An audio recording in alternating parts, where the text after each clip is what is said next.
Hello,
Baba. Good evening. Happy weekend to you. I just asked you to unmute your mic, and while we're waiting for others to join in, can you unmute your mic? Yes, sir. Good evening, sir. Good evening, sir. How are you today? Yes, I'm fine. Thank you, sir. I hope that Fine, you've thank you, been sir. able to enjoy the weekend and you're preparing for the festive period as well. Yes, sir. Yes, sir. Wonderful, Yes, sir. wonderful. And yes, and you too, sir. How was your weekend too, sir? Well, I can say that it's going well, and Yes, sir. I always enjoy ending my weekend this way. It puts me in the right frame for a Monday. We thank God. So I Yes, sir. was Thank you, family. sir. Since it's just you and I that are in this class for now, I think we can Okay. engage with. Okay, Okay. somebody's joining in. Okay, Okay. Okay, we welcome, are Baba. fine. We are all doing fine. Okay, awesome, awesome. That is wonderful. That's wonderful. It's so good to hear you like having this opportunity to be able to talk to Y- you one on one. I hope that so far you've been Yes, able sir. to It's, enjoy the class and you've been getting valuable information from the class. yes, sir. Yes, sir. Very Awesome, well, sir. Very well. awesome. Very We're well, sir. just we're Yes, just sir. scratching the surface of cybersecurity. We're not really deep into it. It's just the foundational Okay. step. Okay. Okay, I understand. I understand. And All I right. look forward to the networking aspects Yes, we're getting there. because that's my major. Well, that's your major. So that means that Yes, even sir. while at it, so you also be, since it's your major, it's something that you'd also be sharing with us your knowledge and all of O- that, because no Okay, man is sir. an island of information, Yes, right? sir. So we Yes, need sir. No to problem, sir. interact, learn Yes, together, sir. grow together, and all that. So I really appreciate you so Yes, much. sir. Thank you. Yes, sir. Thank you very much, sir. God Thank you bless so you, sir. much. And you Thank you, too. sir. And you Yes, too. sir. Thank you Yes, so sir. much. All right. Welcome, Dismas. Welcome, Akim. Welcome, Greg. Welcome, John. Welcome, Uba.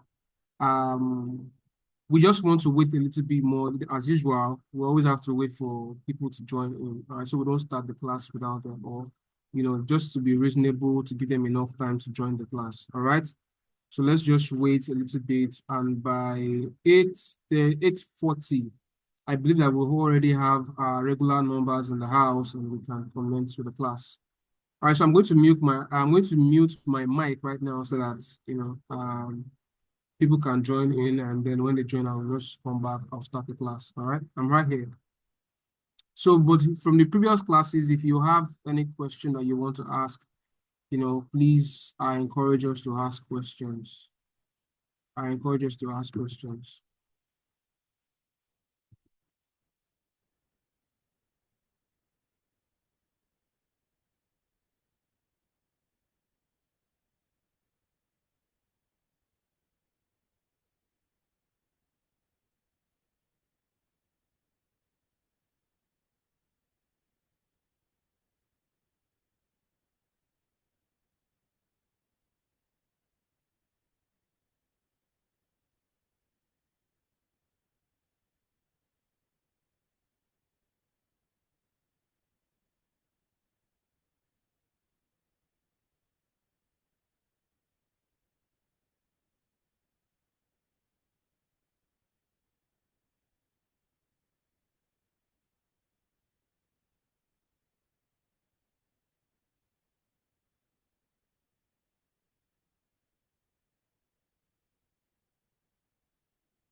I'm just really hoping that I'm really hoping that by at the end of today, we should be able to round up with introduction to cybersecurity. All right, if not today, then very likely Tuesday. If not today, very likely Tuesday. So that I'll be able to prepare our exam for Sunday. All right, so I'll be able to prepare our exam for Sunday. Introduction to cybersecurity exam on Sunday. All right. Okay, so we have 12 people in the class right now. We need more people. All right, so Oluwale, you're welcome to the class. John, you're also welcome. Tayo, you're welcome. I welcome everybody to this class. All right, so we still have about 5 more minutes to go before we can start today's class. We're still expecting some people, all right, before we can start the class. All right. So, like I said, it's really important that the documents that I've been sharing with all of us, that we always go back to them and read those documents. And also to revisit the videos and ask questions. Basically, if you don't understand anything about something, don't hesitate to ask questions. I always encourage that in this class. It's so that we can have a deeper understanding about what cybersecurity is. We can think about cybersecurity in our own way, and we can rub minds together, we can share ideas, we can talk about things together. All right, that's why this class is interactive. And the only reason that I don't really open up the mics for everybody is simple, because I don't want it to be rowdy. I don't want it to, to seem disorganized. So if anybody asks questions, it's always very, very good that they type it out, because in typing it out, it helps you to articulate your question. All right. So I'm so sorry about that, Akim, but I trust that your moving about is has to do with the business or family. All right. So I wish you safe journey, safe travels. All right. the video of the class, the video recording from this class will be made available. And yes, the documents will also be made available so that in your spare time, you can read the documents and you can rewatch the video. Okay. All right. So we have about 3 minutes more to go. And tonight, we're just going to talk about, okay, we're going to conclude where we stopped. And hopefully we can round up cybersecurity, intro to cybersecurity this night or Tuesday. All right. And to not just keep bombarding us with information, because cybersecurity has a lot of information. All right. It will look as if the information is lengthy. And at the end of the day, you realize that every single information is important. All right. You have to like consistently study. You have to study consistently. You have to learn consistently, because guess what? The attackers, people who are trying to take advantage of vulnerabilities, they are also restless, right? They are motivated and they want to destroy things, they want to steal things, they want to get away with things. So trust me, there's nothing like being relent or being lenient in the world of cybersecurity. You have to always be on your toes, all right? Although, yeah, we have tools that can help you make your work seamless, that can make your work automated.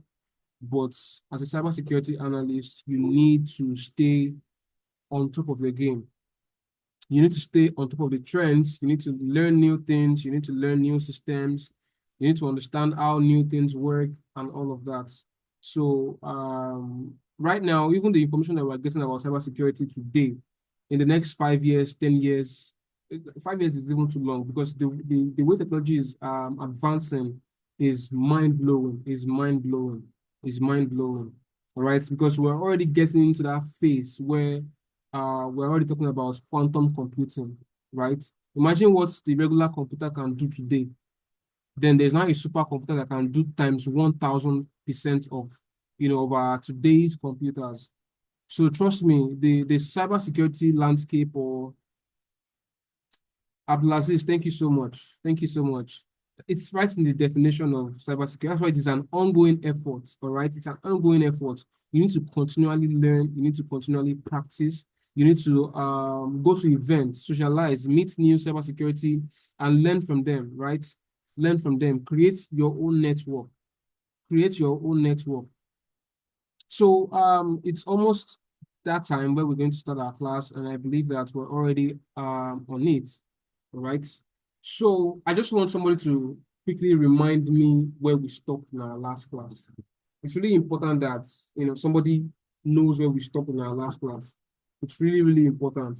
So it shows me that you're following along, and where we stopped is also where we stopped.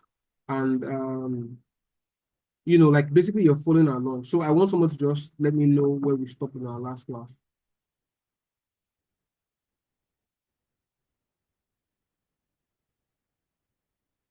I believe everybody can hear me, and I am audible enough, right?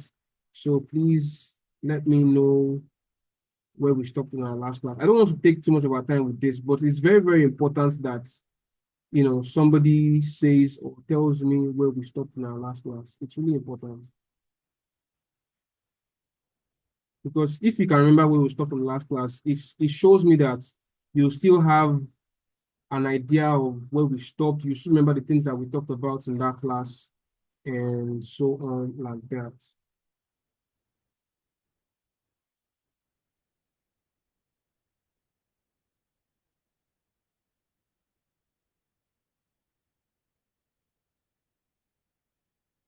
Well, I'm not seeing responses yet. Is it that we don't know where we stopped in our last class?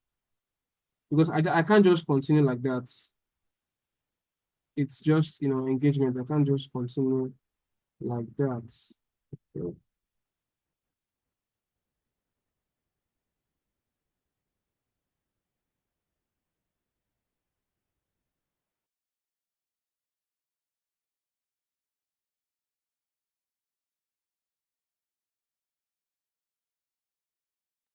I'm going to share my screen shortly.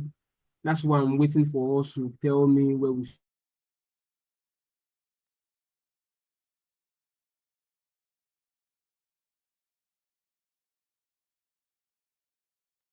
All right, thank you so much, Ebenezer, for reminding the class where we stopped in our last class. All right, so we stopped at protecting the organization, right? We didn't go deeply into that, or we just barely just scratched the surface of that. But so in cybersecurity, we've already identified that cybersecurity is the ongoing efforts to protect individuals, organizations, and governments to protect their digital assets, all right, to protect them from digital attacks by securing or protecting their network systems, all right, and the information those systems contain. So it's really, really important that we're already approaching the end of intro to cybersecurity, but it's just like I want to run a recap for us, all right, so we know where we're coming from. All right, so we're able to talk about the three dimensions of the Macomba cube. All right, the first dimension is the CIA triad. These are the principles of protection. All right, the principles of protection. How we're able to protect. I mean, what kind of information should we protect? And when we are protecting that information, what should that what are the characteristics of that information? All right, so we said that it must be confidential. That's the CIA triad of the first dimension of the Macomba cube. It must be confidential. All right. It must also have integrity, and it must be available to you anytime, anywhere that you need it. And then we talked about the second dimension, which informed us of the state in which data can exist. It can exist in transit. It can exist in storage, all right? And it can also exist in process, all right? So I don't need to talk too much about these things because it's right there in the previous classes. You can just go back and watch all over again. And thankful to Zeno because she was able to give us an ordered list of all the links. So if you're having challenges, you can ask questions and then you can also go back. You can go back to those videos. All right. So we also talked about security measures, all right, which is the third dimension of the Macomba cube. All right, the third dimension of the Macomba cube. We talked about it's all about the security policies, security measures, and awareness.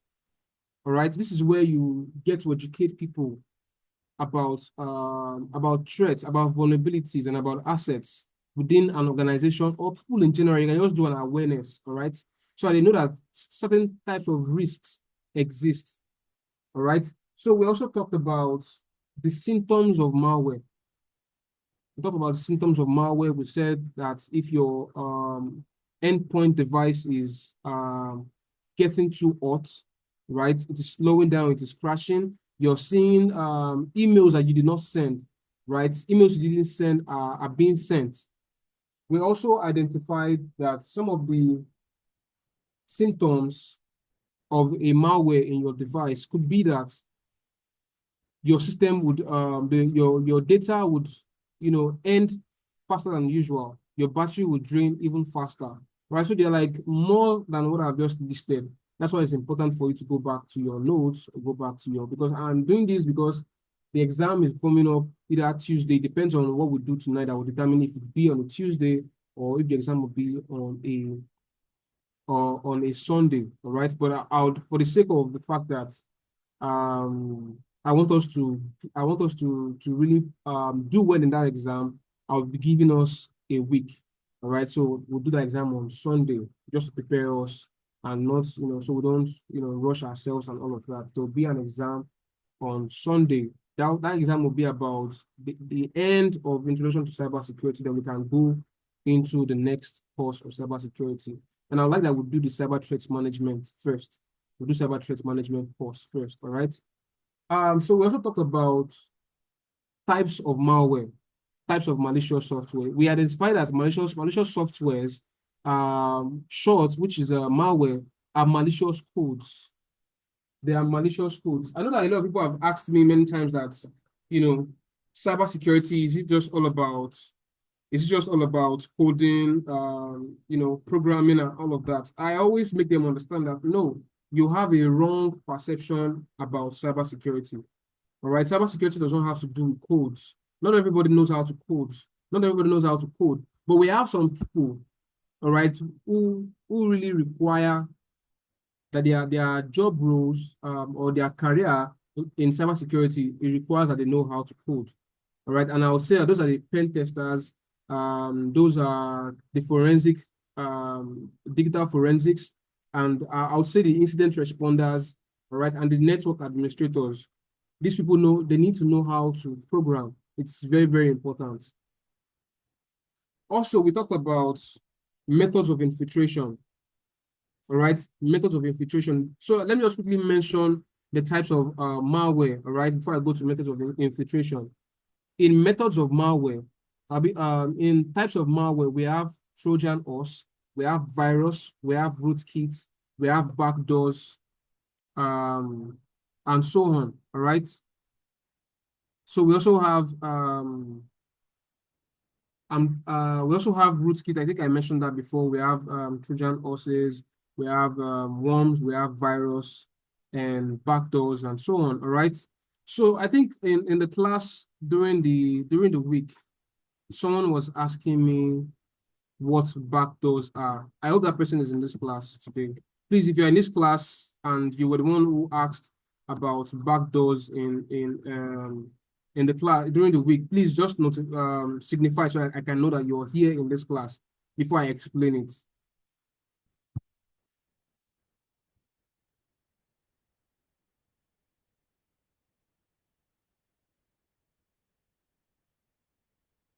I'm going to take that again. If you were the one who asked what are the type, what is a backdoor during the week on the WhatsApp chat, and you want me to elaborate on it, if you're the one, please signify so that I can quickly explain. All right, you can raise your hand so I can know that you're in this class. So I'm giving you about about 30 seconds to quickly signify. All right. So after 30 seconds, I will not brush on it. I won't brush on what the backdoor is because I'll assume that you're not in this class.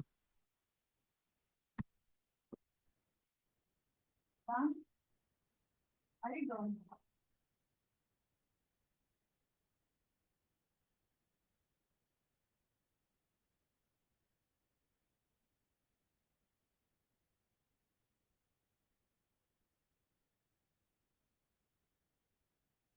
Okay, so that seconds is up.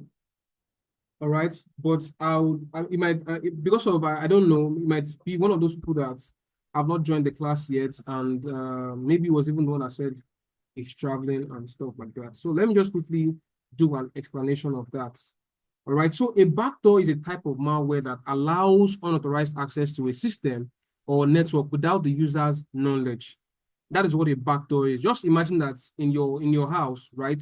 In your house, at the back of your house, there is a backdoor there, right? There is a backdoor at the back of your own house. Your house has the normal entrance, and then that's the back entrance. So now attackers have, or somebody like a thief has come to your compound, all right? They've jumped the fence, the back fence to your compound. They notice that the back door is opened, all right? So they can use that back door to gain access into your property. That is a typical example of what a backdoor is. But in the space of cybersecurity, this is a malware. All right, this is a malware. They plant this, if they're able to infiltrate your system, they'll plant the backdoor. And this backdoor gives them access to your device anytime that they want. All right. And the features of this backdoor is that it is stealthy. That means that they'll be undetected. All right, they'll be undetected, and they can have remote access or remote control to your devices or your endpoint devices anytime, anywhere. All right. So let's move forward on that. We don't have to talk too much about it. So we also talked about the methods of infiltration. All right, we talked about the methods of infiltration. Just to carry along with the class, I want to see everybody or somebody, a couple of maybe one or two persons, just type in the methods of infiltration that they can remember. All right, the methods of infiltration that you can remember. The methods of infiltration that you can remember. Somebody just type in, methods of infiltration. Methods of infiltration. Social engineering. Awesome. Thank you, Oluwale. More. We're waiting for more. We have about 7 to 8 of them that's, Yeah. Okay, so spyware is not a method of infiltration. Spyware is a malware, a malicious software. We have spyware, we have hardware, we have virus, we have Trojan. Those ones are types of malware. All right. When we're saying methods of infiltration, all right, how can tailgating is under, yes, it's still under social engineering in tailgating. That's awesome. I think Oluwale seems to be the only person that remembers what we have been talking about so far in this class. I want to see other people respond. So types of methods of infiltration, real quick, methods of infiltration. All right. I know that we all remember. I know we all remember. I just want us to, you know, to stay active and try to remember what we did so far. All right. Methods of infiltration.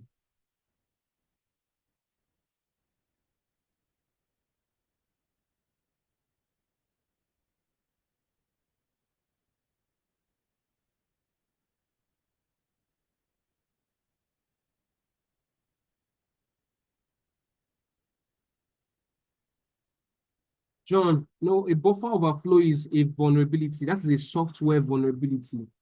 We're talking about methods of infiltration, methods of infiltration, methods of infiltration. All right, methods of infiltration.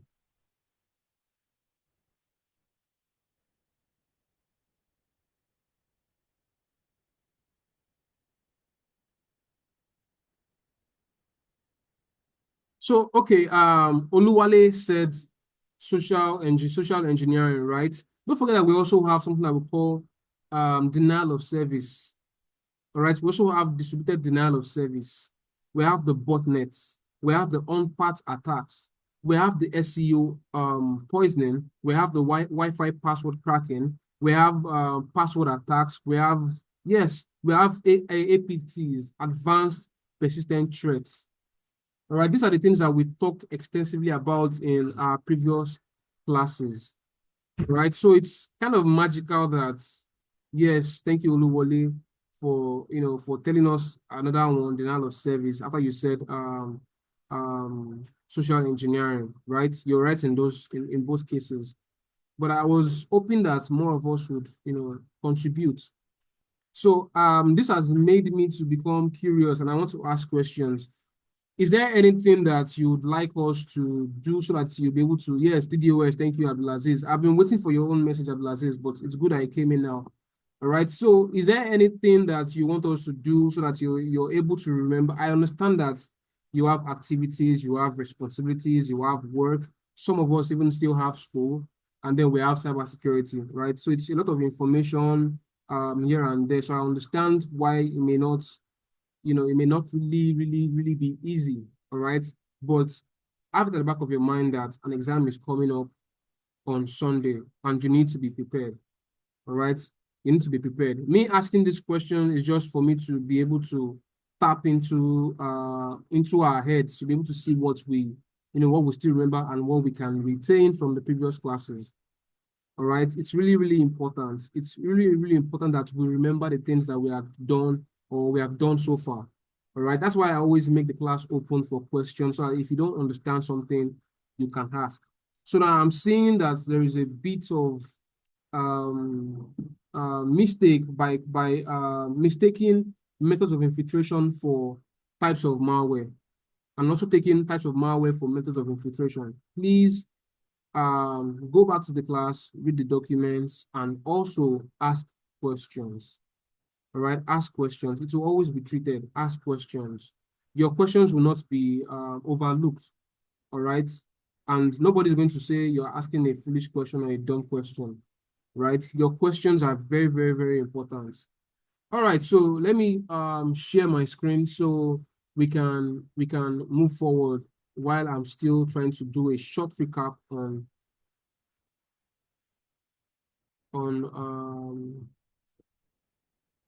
on what we have been doing so far.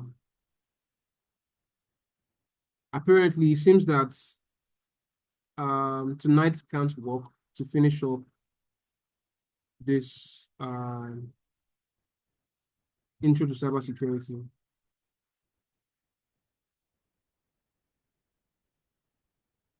Okay. So I'm going to project my screen right now. I have about 88 slides now, and we're on the 62nd slide. So that means it's going to be nearly impossible to finish this up tonight. So let's see how we can finish up this by Tuesday. And I'm going to share the updated slide with everybody so that we can all read ahead. All right. Give me a moment. Let me share my screen.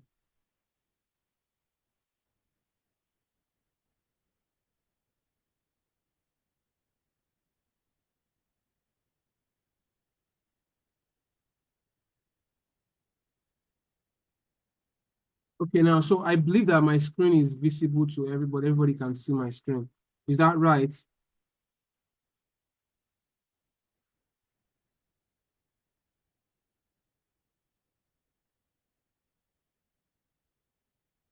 Oh, not yet. No, not yet, not yet, not yet, not yet, not yet. Okay, hold on.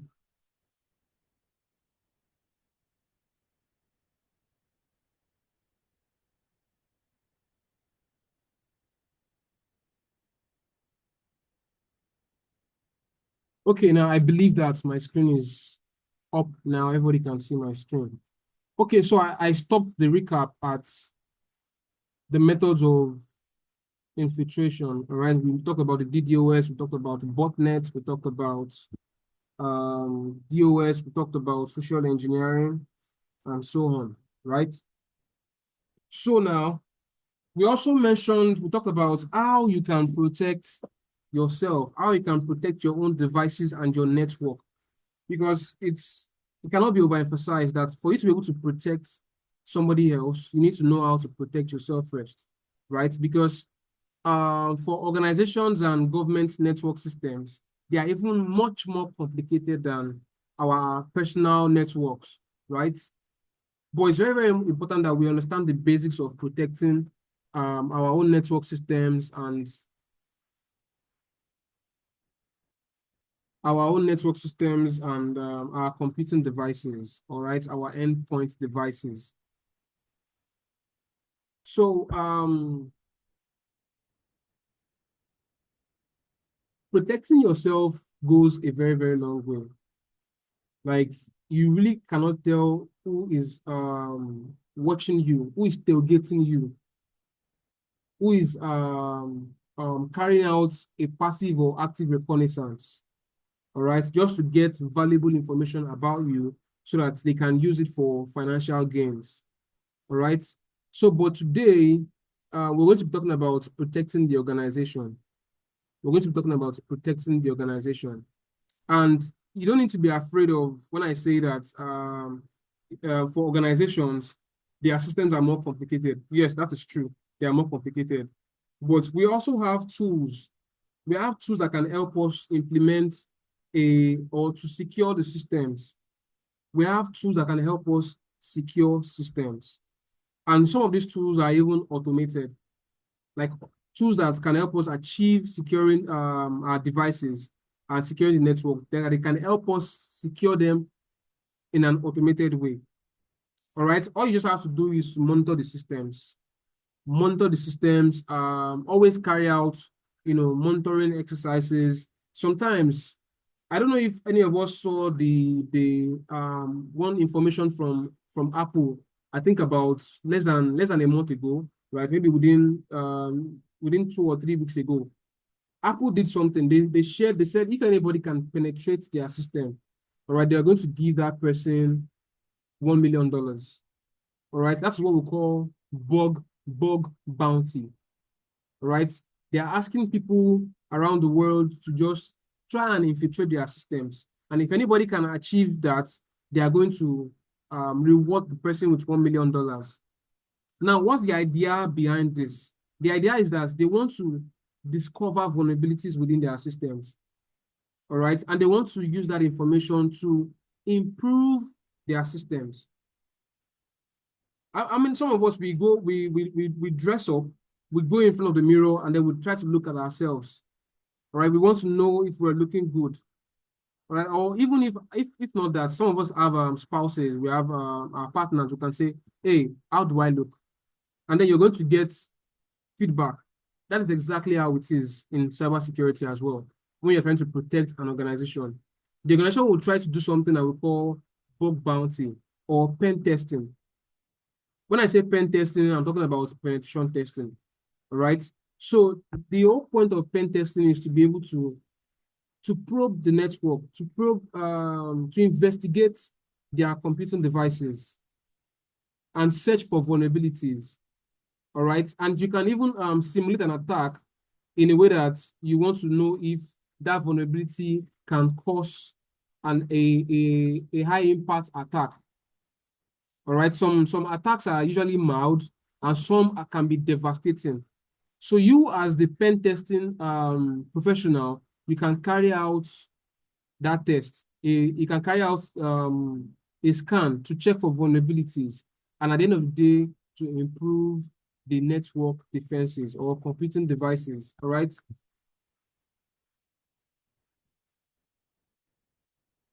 All right. So cybersecurity devices and technologies, there is no single security appliance or piece of technology that will solve all the network security needs in an organization. You must consider what tools will be most effective as part of your security system.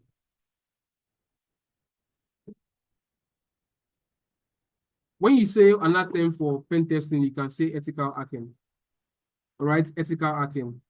Ethical hacking. That is another word, another term for pen test. Ethical hacking. All right. So there's no single layer, there's no single technology that you can use to solve all the network problems, right? So now in your organization, the CEO has already employed a finance department, also employed a human resource department, also employed the operations department. Why? Because the CEO identified that one person cannot do all the operations within the organization. And even if that is even possible, you need a set of body that will create policies. All right. You also need a body that would monitor operations. And you also need a body that will carry out financial analysis, that will do the accounting, that will allocate funds, and all of that. So in cybersecurity, when we're talking about securing systems, all right, there is no one appliance that can do all the job. That's what now brings us to the security onion or the security artichoke. All right, the security onion or the security artichoke. You can note these things down. All right, it's not everything that we're doing right now. Some are beyond our curriculum in intro to cybersecurity. Some are things that we're going to find in cyber threat management, defense in depth, and network defense. All right. So just to have an idea that these things exist, you can even like take your time to learn about them. All right, to give you an advantage. All right. So these are the things that has caused cybersecurity professionals to employ the security onion. And now, what's the security onion? You know that the onion has layers. All right, it has layers, and when you peel every layer, you see another layer. When you peel the other layer, you keep on seeing layers of layers until you get to the one that looks like a bulb in the middle of the onion. Now imagine that the bulb in between, the bulb in the middle of the in the middle of the layers of onions, all right, is the information or is the data. Now imagine that the layers of onion surrounding that information are security systems, security devices. All right, security devices. And we've talked about what an advanced persistent threat is, right? There are some actors or threat actors or attackers. They are very, very persistent. All right, they are very, very persistent. In the case whereby they are being sponsored by the government or by a very large organization, they're going to carry out advanced persistent threats on your devices, which means that for every layer of security you have, they have the tools and they have the resources to break it. and they have the patience to break it. All right. One thing that attackers have, no, I'm not talking about script kiddies. I'm not talking about people who are doing it for financial gains. All right. I'm talking about people that enjoy hacking. The more systems that you put in place, the more joyful they become because you are even more of a challenge to them. All right. And it's their own goal to be able to hack into your own device. Right. Even if whatever information you're trying to secure is not that valuable to them. All right. So we're still going to talk about that. That is not the kind of asset that is valuable to you, might not be valuable to another person. We're going to get to that point very much in, in cyber threat management. All right. So, but one thing I want us to have at the back of our minds is that there is no single appliance that you can use to secure systems. All right. Depending on the asset you're trying to protect, depending on the type of asset you're trying to protect, right? It's that asset that will determine the layers of security you're going to employ. You also want to be very, very careful about something. You don't want to employ security controls that are much more expensive than the assets you're trying to protect. All right?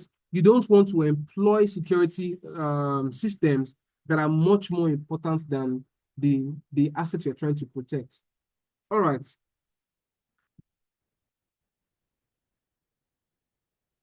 So we're going to be seeing some of the appliances that we use in cybersecurity, and they can be in form of layers.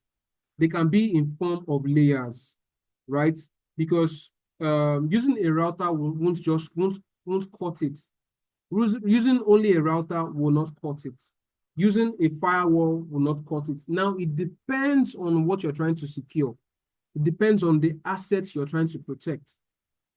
All right. So let's look at some of the security appliances that we use. Security appliances can be standalone devices like routers or software tools that run on a network device. All right. And they also fall in 6 categories. We have the routers, we have the firewalls, we have the intrusion prevention system, shortened as IPS. We also have the VPN called, which is in full virtual private network. All right. We also have the anti-malware or antivirus. Now, these tools are just a few of many. All right. These tools are just a few of many. We have so many security tools, security systems that can be employed, but some can even be designed or tailored to an organization's need. Some can be tailored to an organization's need. But one thing that I want you to also acknowledge in cybersecurity, I'm saying one thing, there are a lot of things to acknowledge actually, but there's some things that we should have at the back of our minds. All right. So in cybersecurity, because you are a professional, because you are an expert, because you are great at what you do, all right, it does not mean you should try and create your own security algorithm. I encourage you to build on what is already existing, but trying to create your own security algorithm can prove to be devastating because something new brings new vulnerabilities. All right, something new brings new vulnerabilities, and you may not even be able to know, you may not be able to detect or protect that vulnerability until when an attack has happened. But for systems that are already known, all right, systems that are already in place, you already know their vulnerabilities, you already know the security controls for those vulnerabilities. All right. You also know this because that's for systems that are already existing. But for systems that you are just creating for the first time, you're the one who is creating that algorithm for the first time. There is that high chance that you're going to be creating that with a day zero, day zero vulnerability. All right, a day zero vulnerability. That means when I say a day zero vulnerability, it means the kind of vulnerability that exists in your system that even you that created that security algorithm did not even know was existing in that security algorithm. You don't know, but somebody who is adamant on attacking you has discovered those vulnerabilities. All right. Okay, so let's talk about these things briefly because I believe that we talked about them last week, but to just brush on them. So while routers are primarily used to interconnect various network segments together, they usually also provide basic traffic filtering capabilities. This information can help you define which computers from a given network segment can communicate with which network segment. Now, have you experienced something at your workplace that finance departments, they can send emails, all right, within the finance department, all right? The HR department can send emails or communications within the HR department, all right? And then the HR also has access to send a broadcast email to every staff within the organization, all right? Maybe from the headquarters to the branch, everybody will receive that information. So router is what we use to achieve that, all right? The router can display or can direct information, all right, from source to destination. So if you have made a destination for a particular information, the router will direct that information to that destination. The router will direct whatever information or whatever data to its destination. That's what the router does. Just think of this as the traffic system, all right? The traffic system in your area. And you're looking at it that, okay, I'm trying to get from point A to B, all right? And maybe between point A to B, there is a traffic up ahead, or there is a construction somewhere ahead. Now you can probably see a traffic warden telling you that, no, there is a construction on this side. You need to take another route, all right?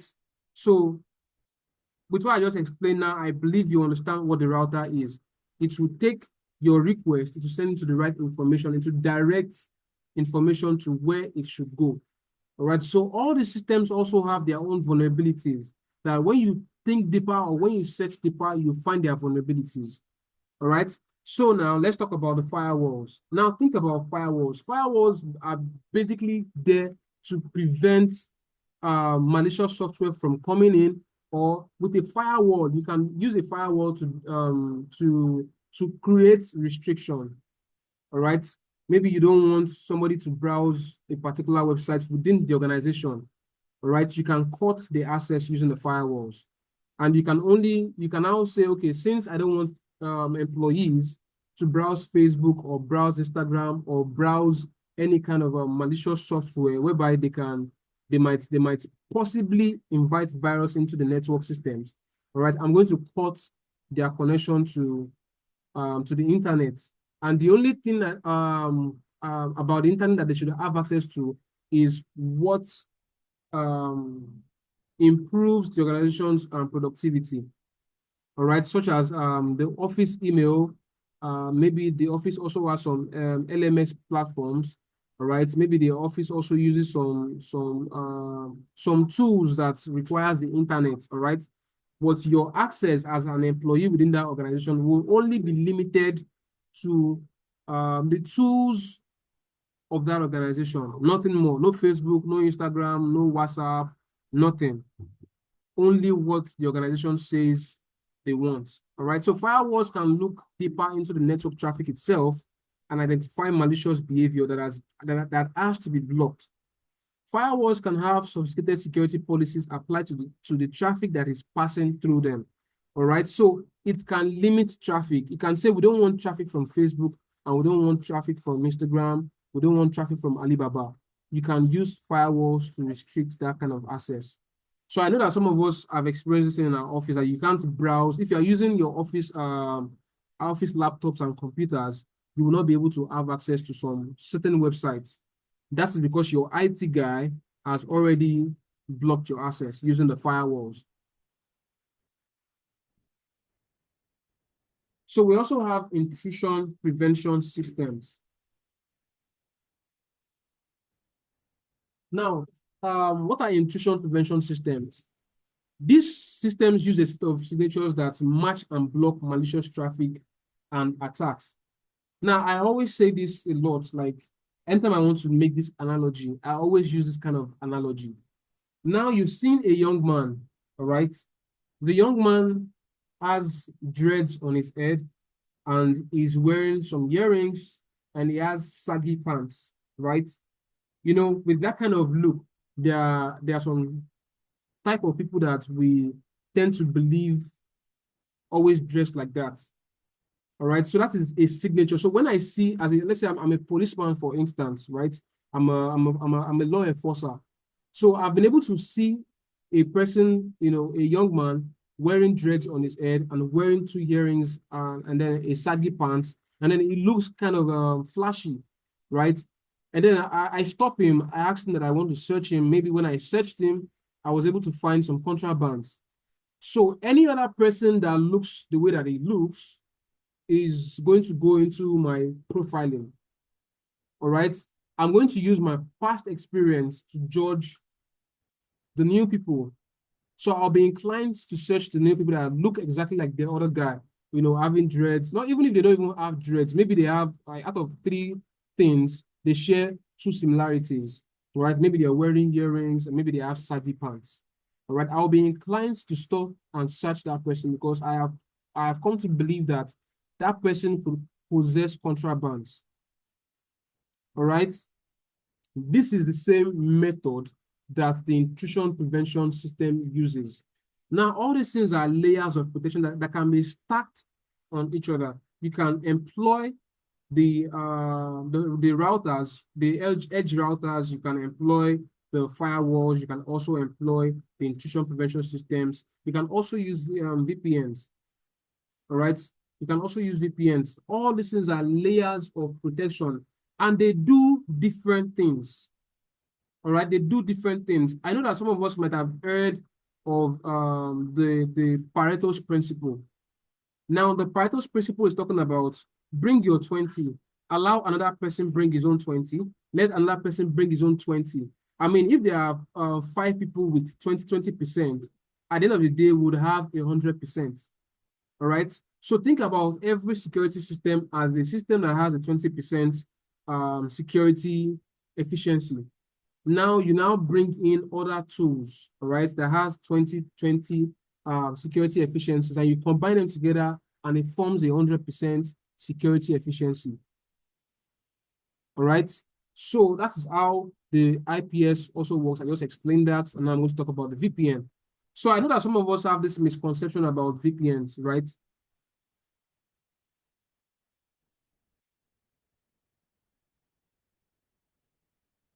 Engineer Emmanuel, you you asked a very good question, right? So in this case, for you to be able to achieve this within an organization, sorry, let me read out the question it's asking. It says, how do you use firewall to prevent staffs of an organization from having access to some sites? How do we do that on our system, sir? The first question I want to ask you is that what kind of firewall are you using? Are you using a firewall on the device, or do you have a firewall that is attached to your router, that is attached to your office routers? Do you have a firewall? If you don't have a firewall attached to maybe your organization server, it's you won't be able to achieve this. All right, so you need a server for your own organization. You need a server, and then you need a standalone firewall that can be attached to that server. All right, you need a firewall that can be attached to that server.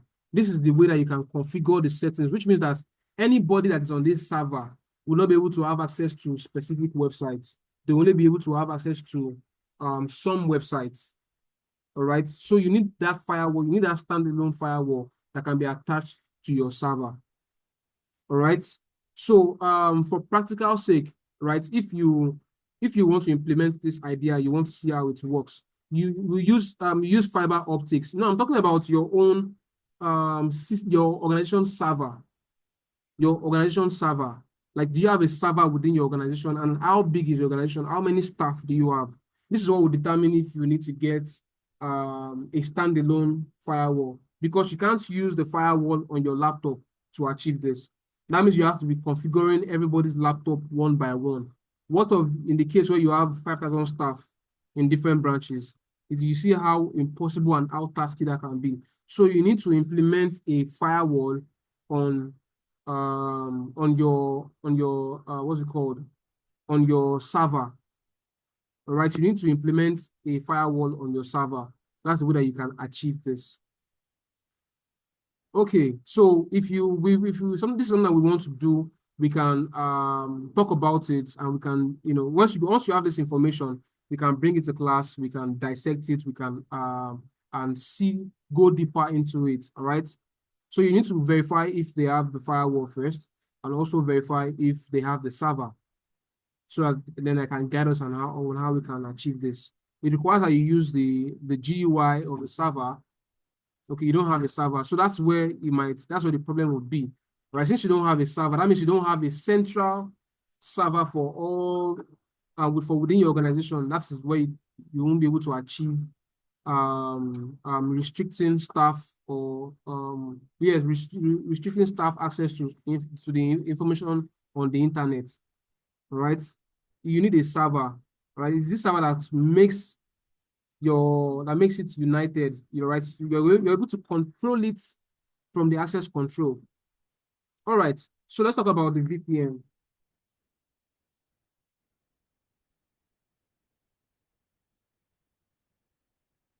Now, the VPN, it doesn't change your IP address. The VPN doesn't change your IP address. What it does is that it only masks your IP address. All right. So it allows you to it allows people from anywhere, in the world, maybe, because I know that sometimes as a Nigerian, there's some websites that we cannot access. All right, because there's a geofencing around that. There's something we call geofencing in networks. All right, it means that we will not be able to have access to some information because of our location. That's geofencing. Yes, Adeni, the staff can access any site without restrictions. They will be able to have access to any site without restrictions. You're right. So, talking about the VPN systems let remote employees use a secure encrypted tunnel from their mobile computer and securely connect back to your organization's network. VPN systems can also securely interconnect branch offices with the central office network. All right, so remember that when we're talking about how you can protect yourself as a person, as an individual, to use VPN when you're trying to connect to a public Wi-Fi. All right, because the VPN will conceal your information. It will add an extra layer of encryption or extra layer of protection to your information, so that anybody using Wireshark or Wireshark, anybody using Wireshark to capture packet data, they won't be able to capture your own information, because the VPN server has already created or has already masked your own IP address. So your own IP address will not be showing within that geolocation. All right. Your IP address will not be showing within that geolocation, because the VPN server or the VPN administrator, they have already masked your own IP address. All right. It's like going to a party and then you're wearing a face mask. Nobody will tell that you're the one, except the face mask falls off, or you take it off. That's when they can know that you are the one, standing there. All right, so let's talk about anti-malware or antivirus. All right. So we know what malware are already. We said they are malicious codes, they are malicious softwares. All right. And now let's talk about anti-malware and antivirus. These are systems that can help you to protect.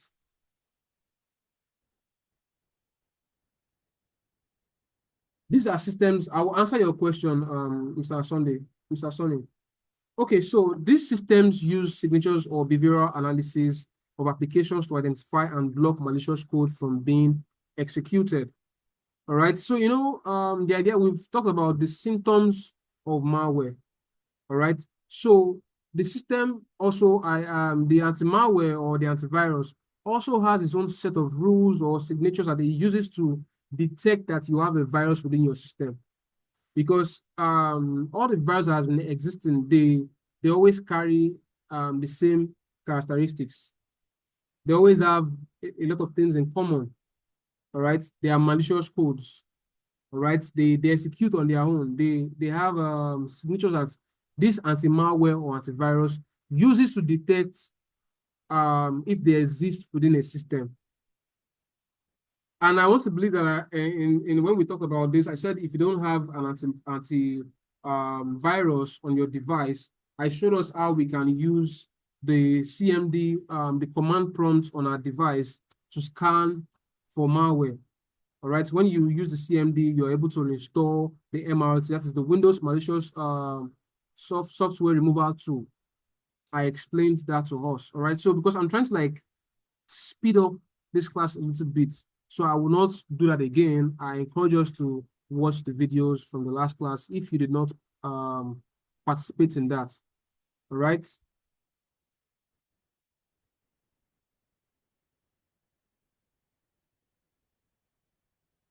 Mr. Tony, I saw your question. I'm going to answer. I just want to finish it up with this slide first, and then I'm going to attend to your question.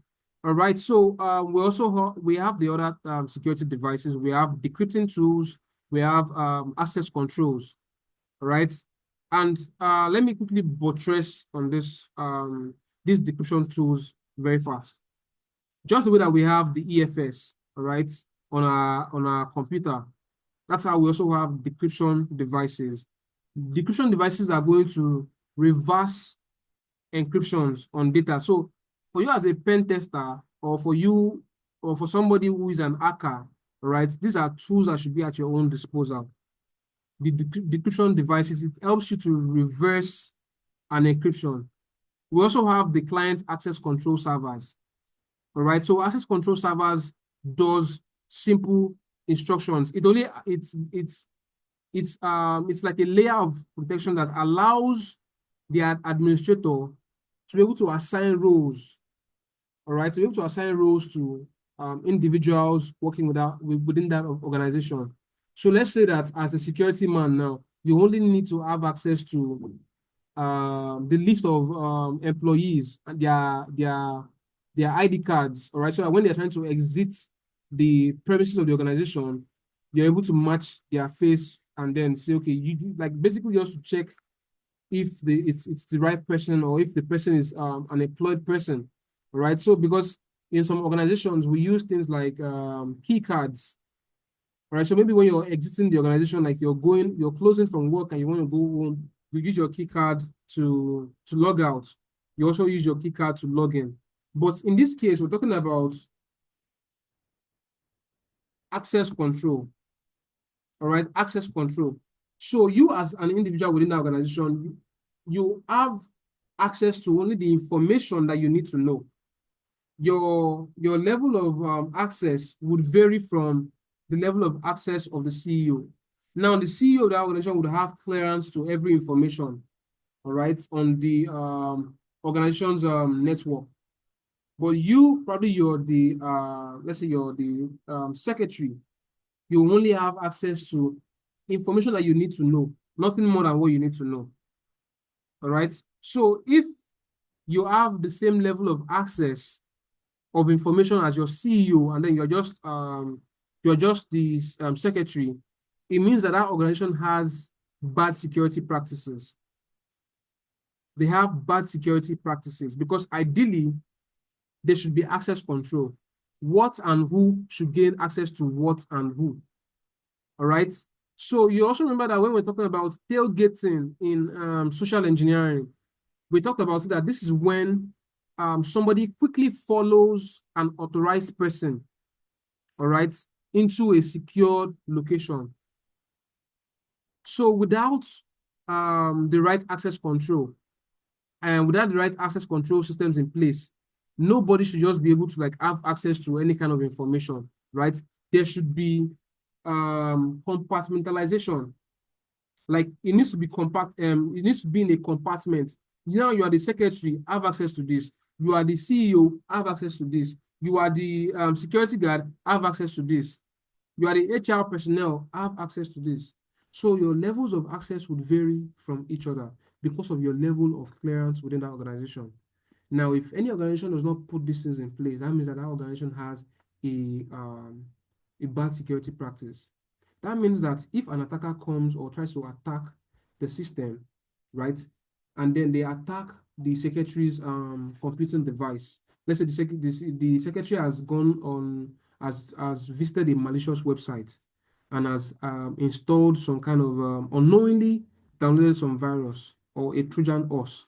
And the attackers have used this idea or this virus to gain access to the secretary's device. That means that what the attackers will have access to is everything that has to do with the operations, the finances of that organization. All right. So this is how you can mitigate or reduce the risk of an organization. You need to create access controls. All right. Not everybody needs to have access to some things. Now we've seen some movies and some movies where you're seeing CIA, they're saying that you don't have that level of clearance. All right, you don't have that level of clearance, so you can't be in that meeting. There are some rooms, maybe like level 4, level 5, and that they don't need to have access to. All right, so basically think about it like the president of a country has access to very, very critical information about that country, but maybe the secretary of information or the secretary blah blah blah whatever, their access would be very, very, very limited. I hope that you're understanding what I'm saying. Okay, so before I move to the next slide, let me quickly answer the question that I have in here. So Adeni, okay, I'm going to start with Sonny. So can the firewall in an organization come as a device or software installed in to restrict employees accessing certain websites? Yes, it can come as a software and it can also come as a device, as a standalone device. All right, it can come as a software and it can also come as a device. All right, you can install softwares, yes, and then you can also buy devices and connect them to the GUI of your servers. All right, you can connect them to the GUIs of your servers, and in that GUI, you're able to determine what and who anybody should be able to have access to. All right, moving to the next question. Adeni is asking, can we have people with elevated privileges? Yes, escalated privileges. Yes, we can have people within an organization with escalated privileges. And also cyber criminals too, they can also okay, so you're asking what is okay, hold on. All right, thank you for that, Baba. Thank you. Okay, so yes, you can have people within an organization that have escalated privileges, right? Like I said earlier on, I said well, the level of clearance for the CEO would vary from the level of clearance of the receptionist or the security personnel. All right, so those are two different levels of privileges, right? And also, an attacker who really has infiltrated your network, all right? Maybe they infiltrated your network through the receptionist device. They can also escalate privileges because they also would have access to your organization's network. Don't forget that the network is interconnected. As long as the CEO, the receptionist, the secretary, the security personnel, they are all connected to the same network. An attacker who really knows what he's doing can, can go from network to network, can go from device to device and escalate privileges and have access to even more confidential information. All right. So, Oluwale, you are asking, is it not safe to activate VPN that always pop up from Kaspersky antivirus? Well, one thing that I don't do is that I don't use antivirus that I don't trust. Kaspersky has been an OG. When I say OG, I'm talking about one of the strong VPNs that has been for a very long time. But I don't use I don't okay. You're talking about now like so pop-ups from Kaspersky antivirus. I don't do pop-ups. I go to my app store or trusted websites and I download my VPN. Like currently, I am using the Tunnel Bear. I use Tunnel Beer currently because it is free. You don't have to pay money for it. All right. And then it gives me, the right amount of security that I need. All right. It gives me the amount of security that I need. So I don't know about the pop-ups from Kaspersky. Don't forget that even in the cyberspace, an hacker can also be hacked. All right. So because you're seeing that it is Kaspersky, right? And then they are giving you, a pop-up notification to download one antivirus. They could also have their platforms injected with some kind of malicious SQL content. All right, some hardwares. So you might just click on it and then you find yourself on some. So if it is pop-ups, I don't really encourage that you do pop-ups. Look for strong VPN that you can use, and something will, you'll see something that you can install from your trusted sources, right? Trusted sources. So thank you for that, for letting us for helping us spell it out. GUI is graphics user interface. All right. We also have some different types of interface. We have the text-based interface. All right. So, all right, let me move forward so that I don't let's talk extensively about the firewalls, because the firewalls play a very, very critical role in securing our network systems.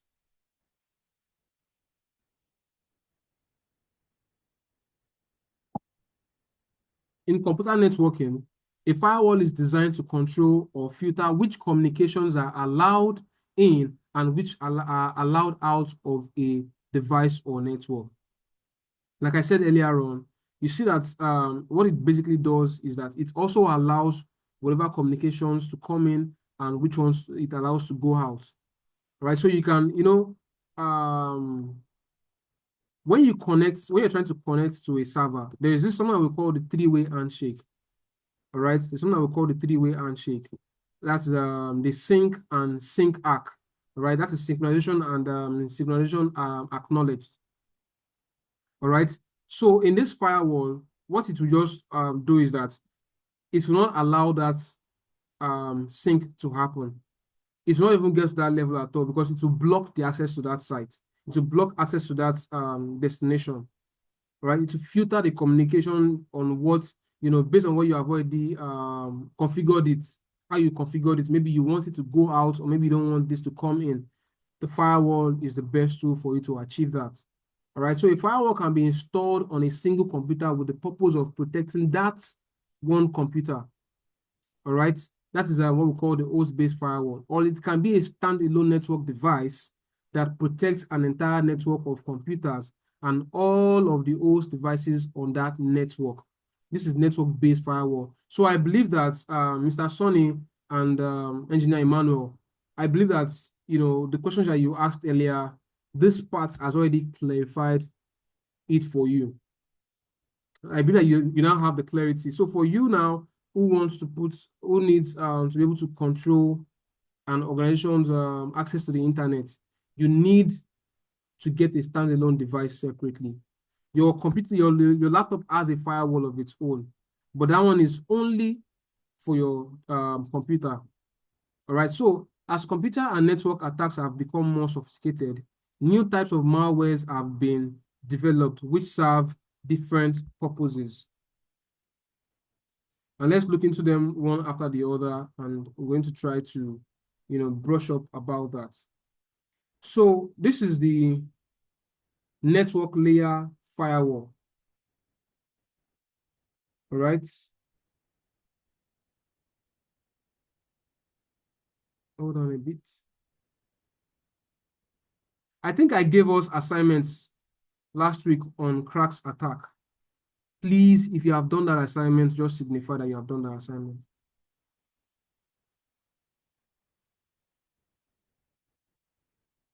Please just signify if you did that assignment. On cracks, like I gave you an assignment on cracks last week. Because I don't really think that I saw anybody's, I don't think I saw anybody's message.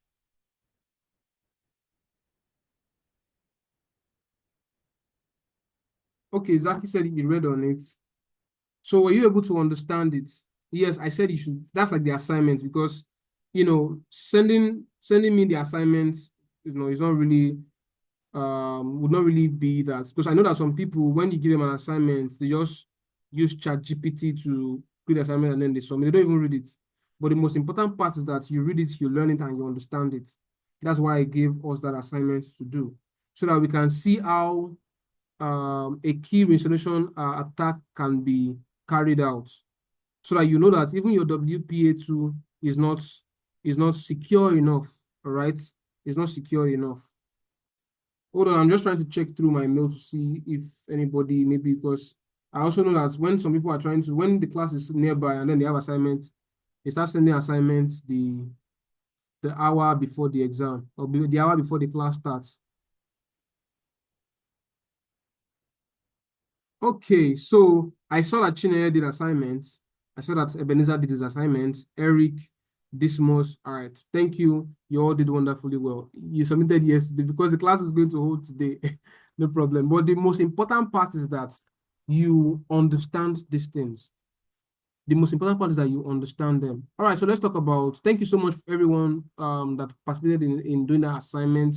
And kudos to you. I encourage you that cybersecurity is fun and it's a place where you can grow. Like, you can grow. The growth level in cybersecurity is unimaginable, right? But also I want us to understand that we shouldn't allow money be motivation when we're saying we're doing cybersecurity. It's okay, John, that you didn't submit it. The most important part is that you did it and you read it, you understand it. All right, so let's look at the layers, the different types of firewalls, right? So as computer and network attacks have become more sophisticated, new types of firewalls have been developed which serve different purposes. Now we have the network layer firewall, we have the transport layer firewall, we also have the context-aware layer firewall, we have the proxy server, reverse proxy server, application layer firewall, but let's talk about them briefly. All right, so this network layer firewall, what it does is that this filter communications based on source and destination IP addresses. So every host, now when I say host, I'm talking about devices, endpoint devices, servers, laptops, phones, IoTs, they all have IP addresses. All right, they all have IP addresses. Now, if you want to just give us a little bit of hands-on like, so we can have something to do with our hands right now. You can type to your bottom left of your screen, you can just type the CMD from the command button, all right? Or you can use, let's see. Yes, you can use Windows R, all right? The Windows button and the letter R, you press it together, it will give you the run pop-up, right? And in that run pop-up, you can type in CMD. You can type in CMD, and then once you type CMD into it, you press OK. Now, once you've been able to do that, it should bring a pop-up like a black screen, not a black screen that looks like like a terminal. All right, like a terminal.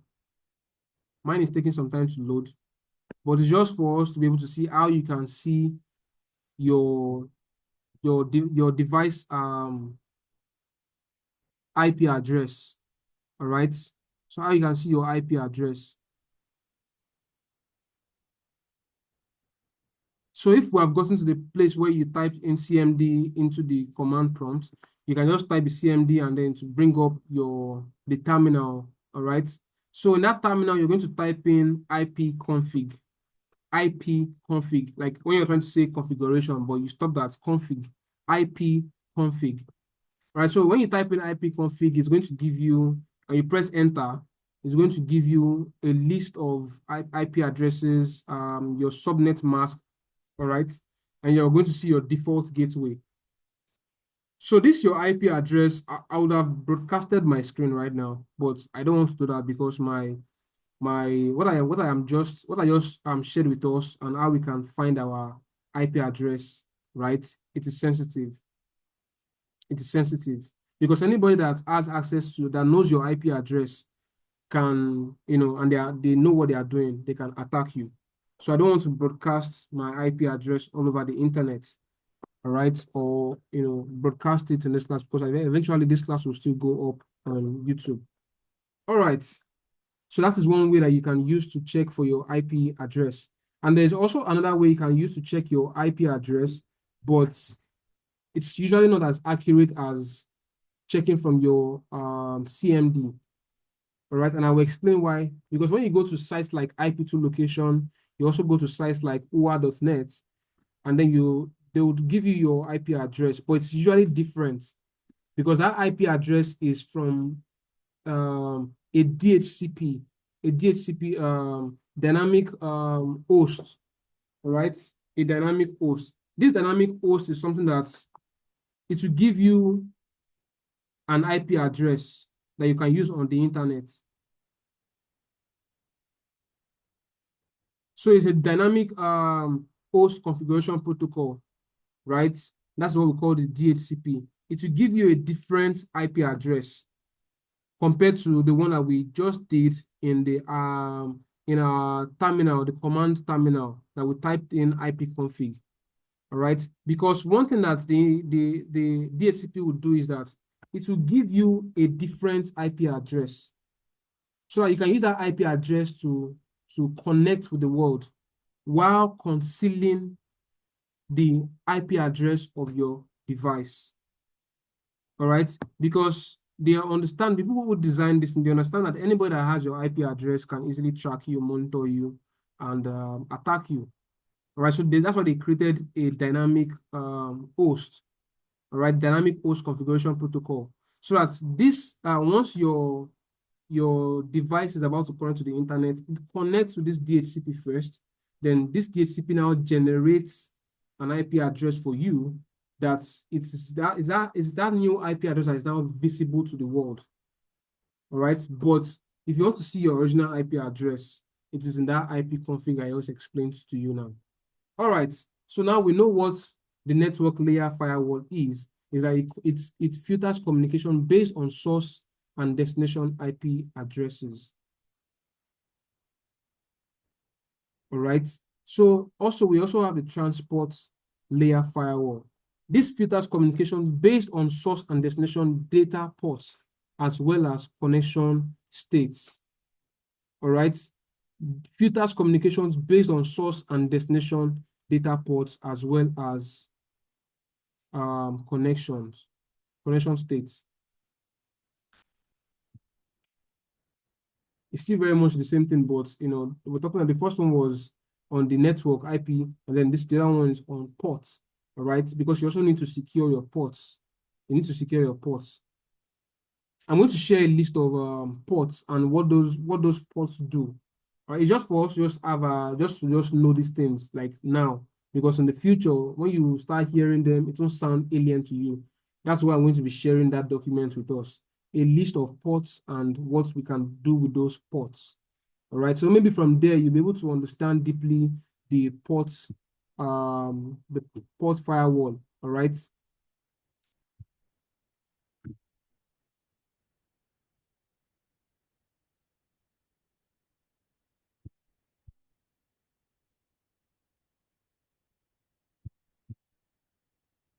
Okay, now so we're talking about the application layer firewall. This filters communication based on an application, program, or service.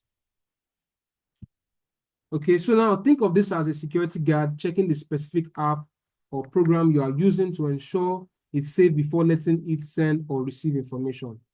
Right, so don't forget that what the firewall does is that it monitors and it can prevent or it can allow whatever information that it wants to come in or go out.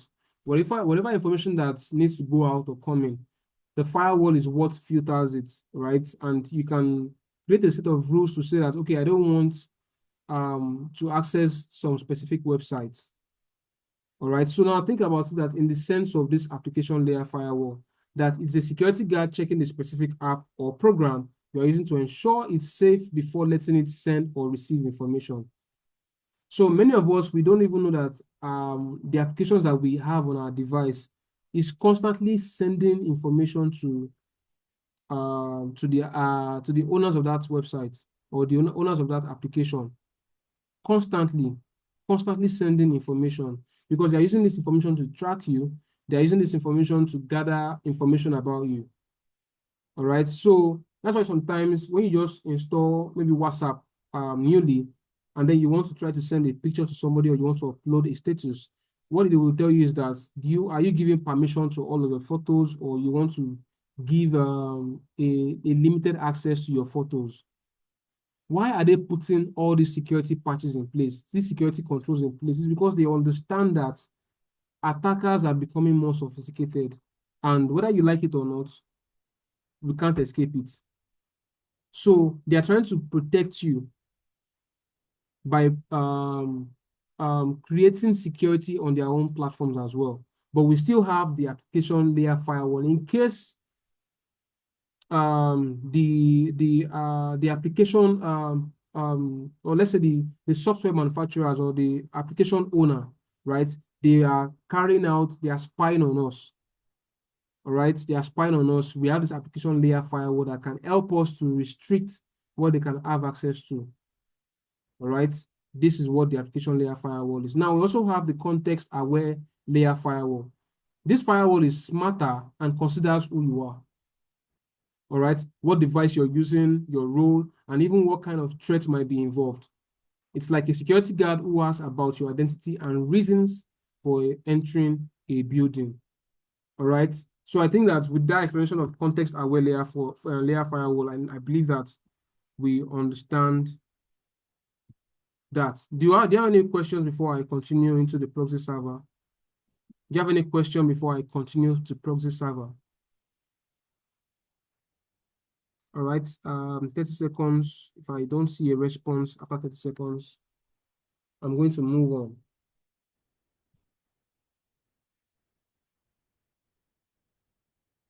All right, let me move to proxy server.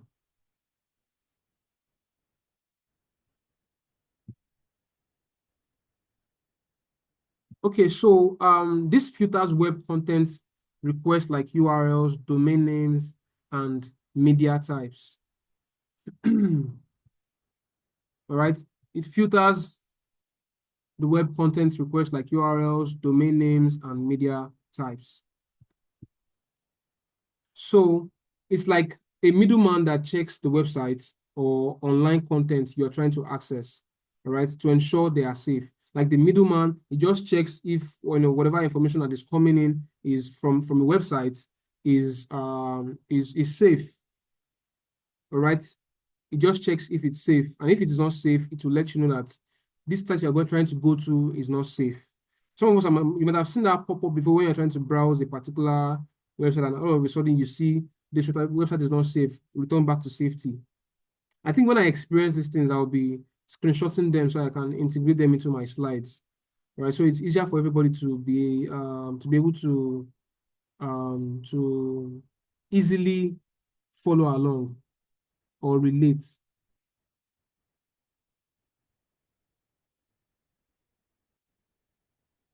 Okay, so I'm explaining context-aware layer firewall, right?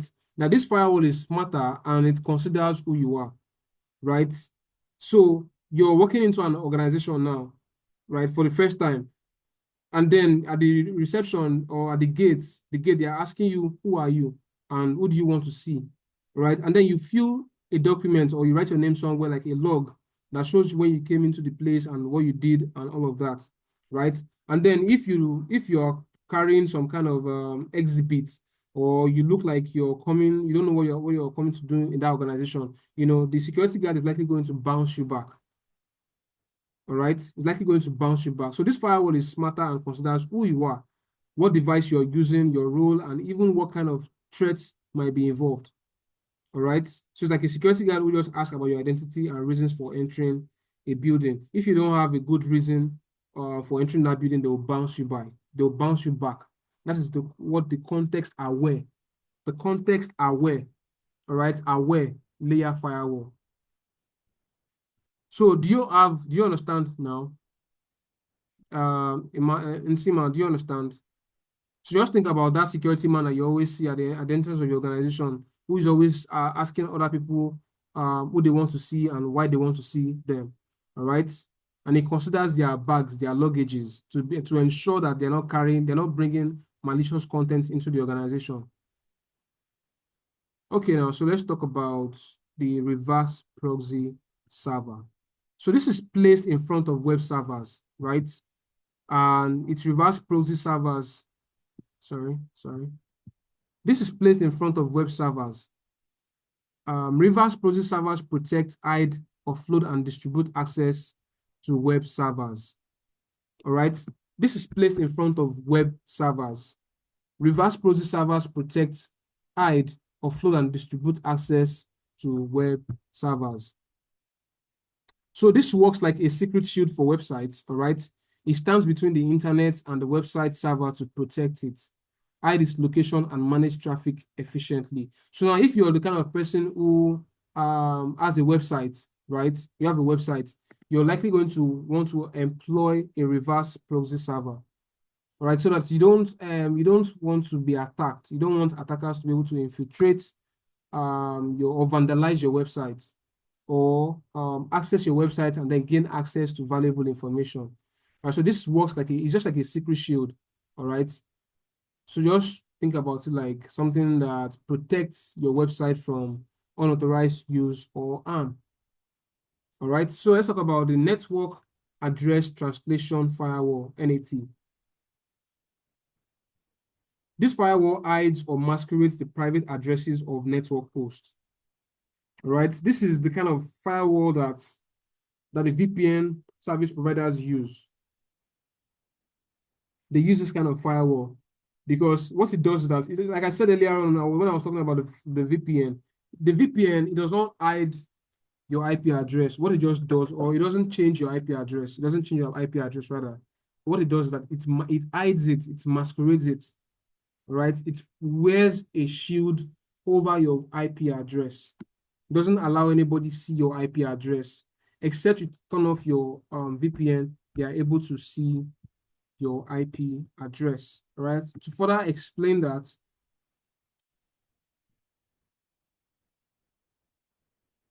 so this is, I just think about that, a privacy curtain, right? A privacy curtain. It hides the exact address of your devices, all right? Because when you use a VPN, it just masks your IP address. It makes it look like, you're in a different location, all right? So I believe that with using the words like a privacy curtain, with using things like it masquerades or hide your IP address, right? I believe that you understand what the NAT firewall is, the NAT firewall is. That is the network address translation, right? So I want us to have to remember this quickly, that we're talking about all the tools that we can use to protect an organization's information or database or network. We've talked about how to protect individuals. Now we're talking about how to protect organizations. All right. That means that we're already getting close to the end of Introduction to Cybersecurity, where we start getting more technical about all these things. All right. So we also have the host-based firewall. We have the host-based firewall. This filters ports and system service calls on a single computer operating system. All right. So like your device now, your laptop has its own firewall. That's what we call the host-based firewall.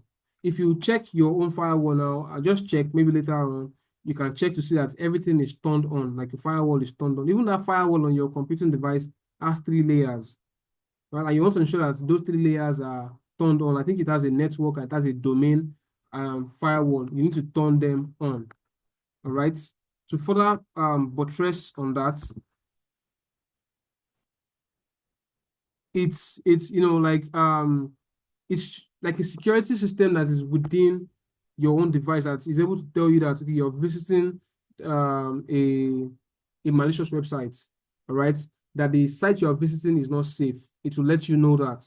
It ensures only safe apps or services can access or use your devices, right? So even sometimes when you're trying to install some applications from untrusted sources, it will notify you that you cannot install this application because it is coming from an untrusted source.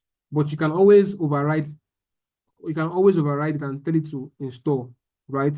But in most cases, it will always inform you first that you should not install that application because it is coming from an untrusted source.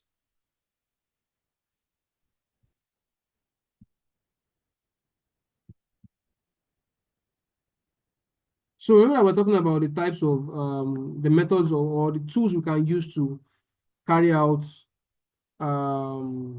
to protect our own systems or the organization systems, to protect the organization. Remember that's what we're talking about, how to protect the organization. Now we've seen that we can use, we've seen how we can implement routers, firewalls, IPS, anti-malware, antivirus, and then we've talked extensively on the different types of firewalls, right? So now we also need to be able to do something as a cybersecurity professional who wants to defend systems and networks. You need to know how to scan ports. You need to know how to scan ports. All right. You need to know how to scan ports. And there are tools that you can use. That's why in the world of cybersecurity, like we don't have to struggle anymore because there are already tools in place for us to use, all right, to carry out our jobs effectively.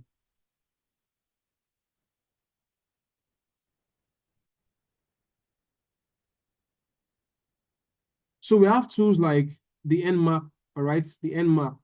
These are tools that you can use to scan ports, all right, to scan ports, to scan or probe a computer or a server, all right, to check for open ports. Now, if your port is saying open, I'm going to, I think I took a screenshot of what an open port looks like so that you see it in the next slide.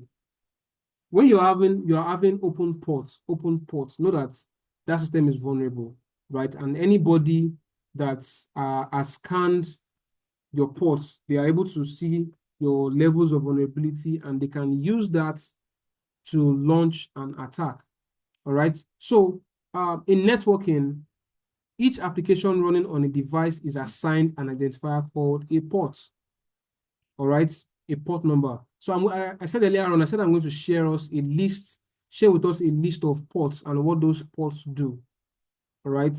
Okay. So this port number is used on both ends of the transmission so that the right data is passed to the correct application. Port scanning is a process of probing a computer, like investigating a computer, server, or other network host for open ports. It can be used maliciously as a reconnaissance tool to identify the operating system and services running on a computer or host. Now, if they are able to identify which tools or which computers or which operating system is running on a device, all they have to do is just, if let's say at the end of the day, they were able to carry out the port scanning and then they identify that your operating system is the Windows operating system, maybe you are using Windows 11, all that information would be obvious there, all right, in the scanning and analysis or in the scanning reports. And all they have to do is check online for the vulnerability. Let's say that they found out that you're using a Windows 7. They can just go online and check vulnerabilities of Windows 7. And everything is right there on the internet, right? And then they'll be able to have access to your Windows 7 vulnerabilities. Okay, so it can be used maliciously as a reconnaissance tool to identify the operating system and services running on a computer or host. It can be used harmlessly by a network administrator to verify network security policies on the network. So for people who have identified that they want, or who have come to that conclusion that they want to become ethical hackers, all right, this is one of your tools. The port scanning tool, the Nmap is one of your tools, right? So, but for ethical hackers, you're also going to be using the same tools that an unethical hacker would use. It's just that you're going to be using it with good ethics. You want to use those tools for good, okay? So maybe you want to play around this tool. You want to play, but our curriculum right now does not cover that we go deep into ZenMap. But maybe after our exam, all right, after our exam, we can just, do some practicals about or with using ZenMap or using Nmap. We can do some practicals. All right, these practicals would give us more insights on networking and stuff like that. Okay, so it's important that before the or during the week, I'll share the link where you can install this Nmap. Don't worry, I'm going to be sharing only a trusted site so you can install the Nmap. So when it is time for us to use the tool, it will already be available on everybody's computing device.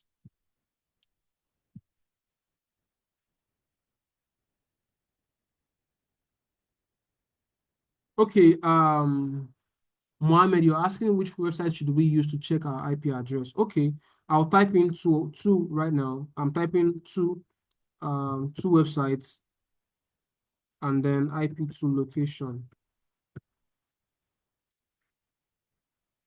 IP2 location. Just type IP2 location on your browser and type UA into your browser. Google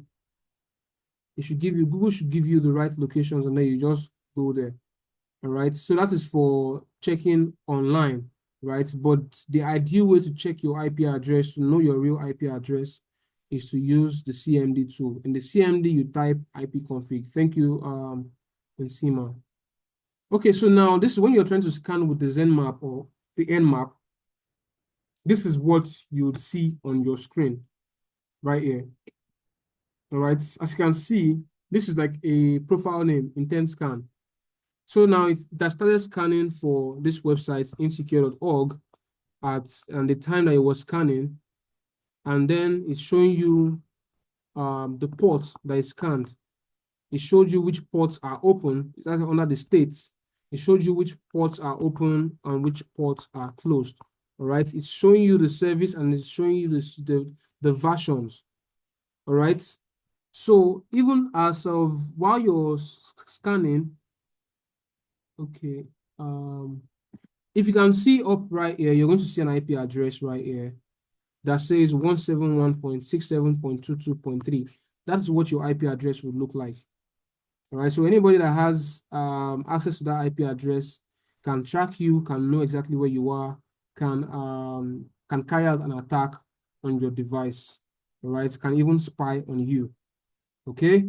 So we want to be very, very careful because attackers can just sit down in a public place where there is a public Wi-Fi, and then they're going to be scanning networks, scanning ports, and all of that.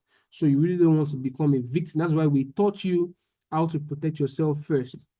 All right, how to protect yourself first. I'm always going to use this analogy or these examples that when you see like for example now example, you're not a thief, but a thief sees 10 bicycles, right? Out of the 10 bicycles, three does not have padlocks, while 7 have padlocks. They are going to be inclined to steal the bicycles without the padlocks first, all right? And then maybe if another set of thieves come around and then they saw that the remaining 7 bicycles, out of the remaining 7 bicycles, 4 has 1 padlock each on them, all right? And the other 3 has like 7 padlocks, all right? They'll be inclined to steal the ones that have just the 1 padlocks because 1 padlock is easy to break.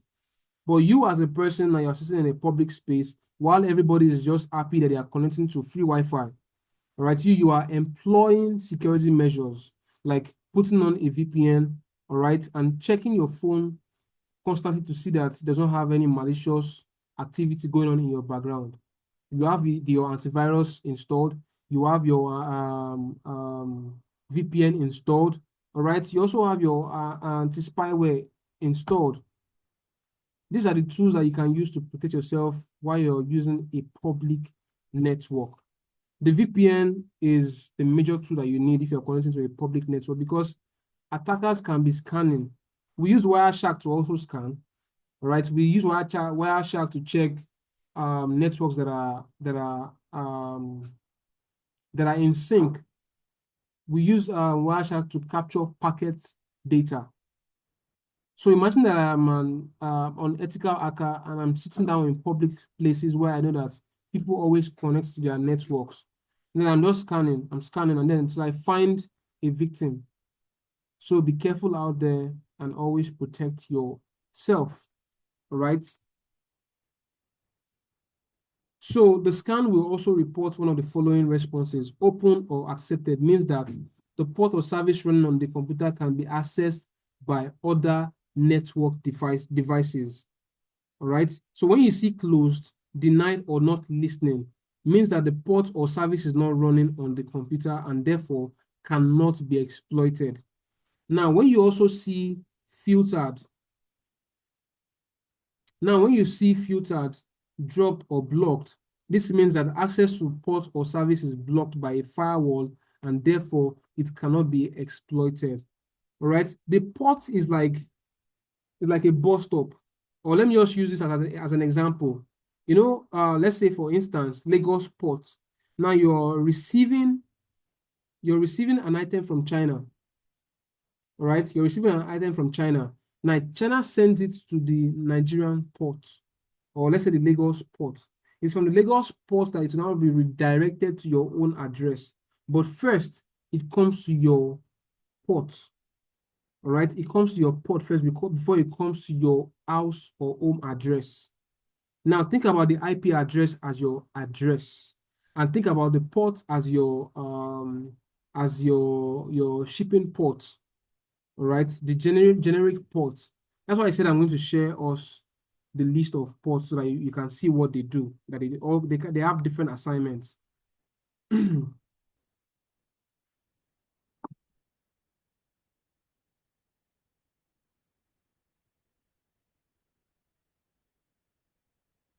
Now we've talked about firewall, all right, and we've talked extensively about it. Now let's talk about the intrusion prevention system and the intrusion detection system. These are all layers of protection in when you're trying to protect a network, when you're trying to secure a network. These are all layers of protection. Everybody say I, I. Everybody say I, I. All right, everybody say I, I.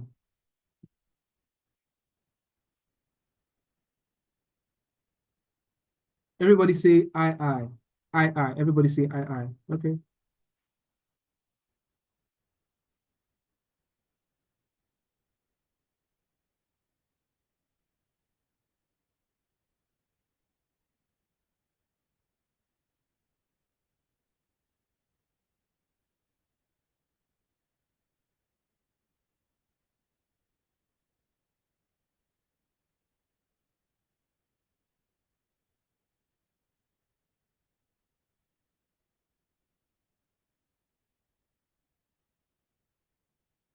This is not everybody. Where are the rest? I'm seeing like 22 people in this class. Yeah, okay, let's say 21, excluding me. So then I only have about, the responses I have here are not even up to 10. So where are the rest?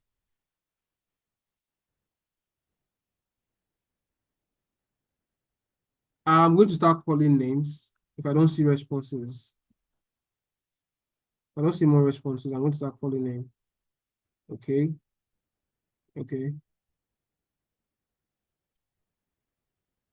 okay.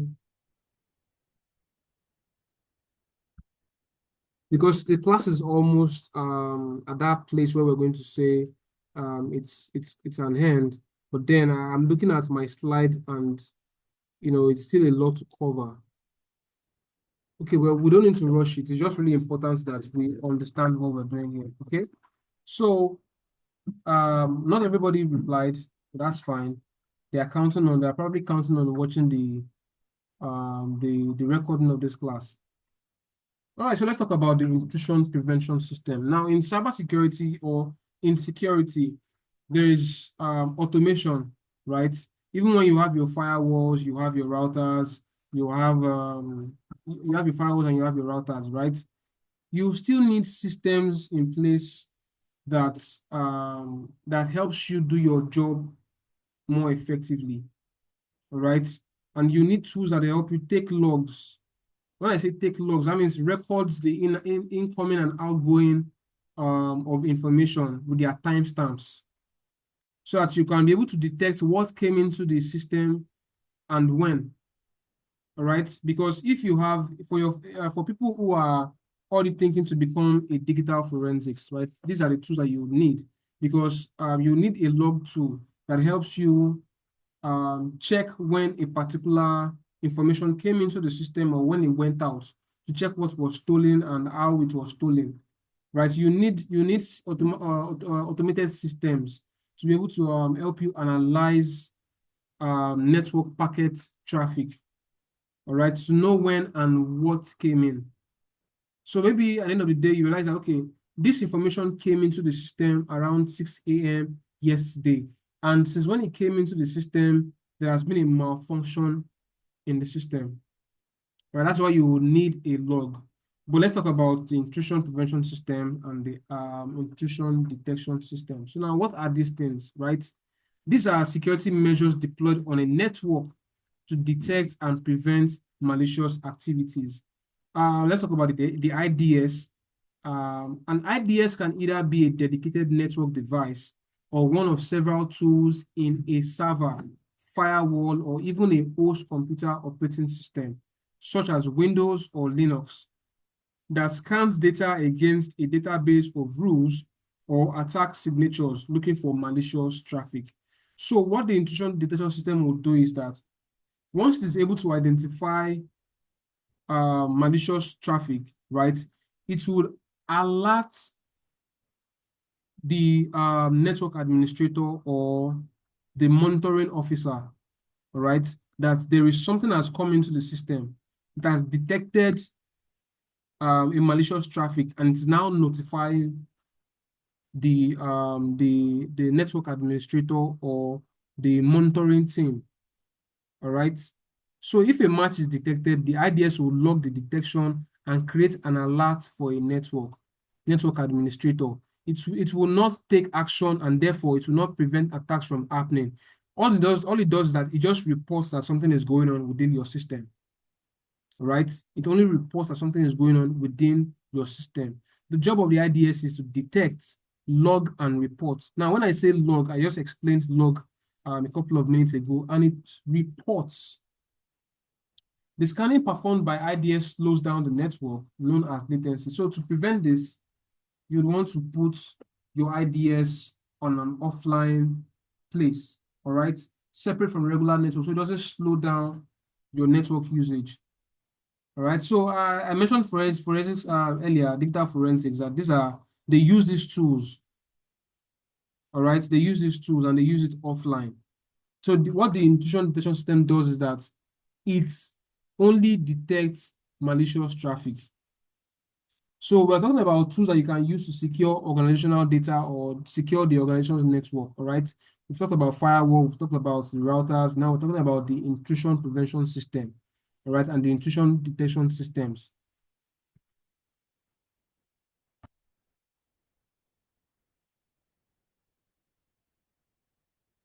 Okay, so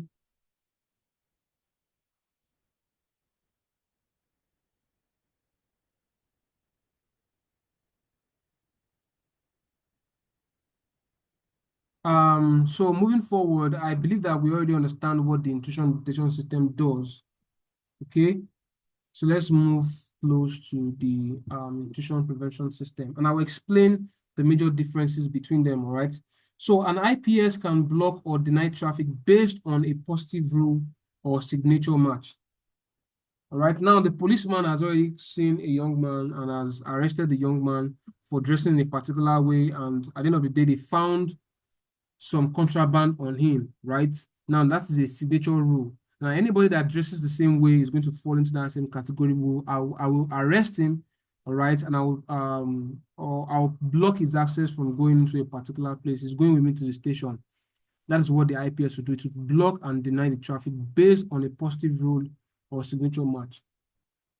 Before this escapes my mind, there's something I would call false negative and false positive when we're trying to scan, right? Because these tools, although they are efficient, it doesn't mean that they are 100% efficient or 100%, perfect. They're not perfect. Sometimes when you scan for vulnerabilities, at the end of the day, you can realize a false positive, which means that the system is detecting, or the scan is picking out um, a vulnerability that is not there. All right, a vulnerability that is not existing, it does not exist, but it's picking it.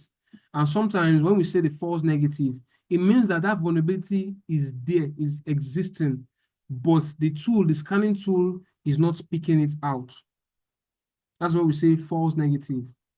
All right, so let's continue talking about the IPS. And I'm checking our time. We have less than 8 minutes. So I'm going to round up. Let me see what the next slide is. Okay. We're going to end this class at the intrusion prevention systems.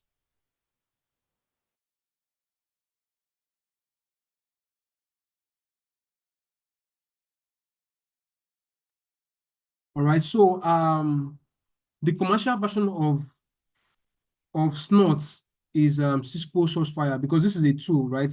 This is a brand. This is a type of tool that you can use that is an intrusion prevention system. All right. A well-known IPS IDS system is Snort. The commercial version of Snort is Cisco Sourcefire.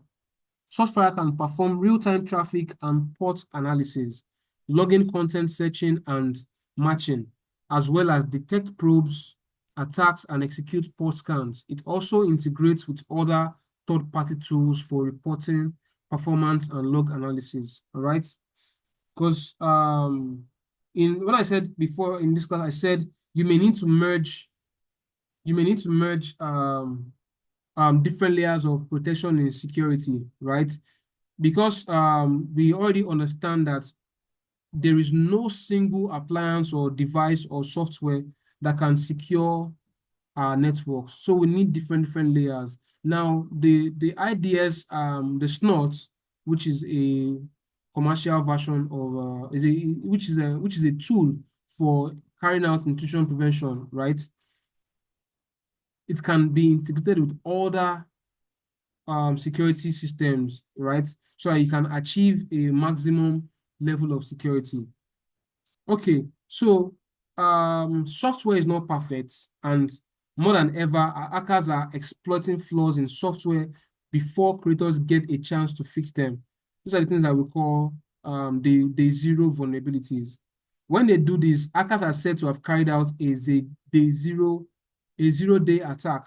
The ability to detect these attacks in real time and stop them immediately or within minutes of occurring is the ultimate goal, right? So even if when we have tools and layers of security in place, it does not mean that the attacker will not be able to have access to our assets, all right? But the most amazing thing, or the perfect way to curb threats or attacks, is that we are mounted. We are always available to be the last line of defense, all right? To be the last line of defense to secure assets and systems. So even when all our technology fails us, right, we still have human beings that can stand in the gap and close out on every attack, all right, and even within a short period, all right. So we've come to the end of this class for tonight, and honestly, I feel hurt that we're unable to cover so much ground as I anticipated or planned, all right, but it doesn't matter. We have time to still cover this up. Okay, so does anybody have any question before I talk a little bit further? So before I give us, the major differences between the IPS and the IDS, I know that from what I've explained so far, we can tell the difference already, that the IPS just detects, and while the IPS prevents it. Does anybody have questions? While I wait for questions, I'll read out some of the functions of this IPS and IDS, all right? So IDS detects and alerts about potential threats but does not take action, while the IPS actively blocks or denies malicious traffic based on rules. All right. So more functions, the IDS operates offline or parallel to network traffic to avoid latency, while the IPS is in line with the network traffic to prevent threats in real time. All right, that's the action. So I believe that we understand what the IPS is and what the IDS is. And these are tools, they are security layers. They are security layers. So next class, we're going to be starting with real-time monitoring. just to give us a little bit of insight. I think that the very first class that we had, I took us through how you can monitor your device, your CPU performance, right? Because one of the symptoms of malware is that the malware would increase your CPU usage, all right? So you want to be checking your CPU usage like more often. Now that you're already becoming somebody who is exposed to the world of cybersecurity, right? You want to be checking your CPU usage often, so you can be able to detect fast if you have malicious activities going on within your systems. Okay. Um, Emmanuel, what are you confused about? I apologize for you that you're being confused. What do you need explanations on?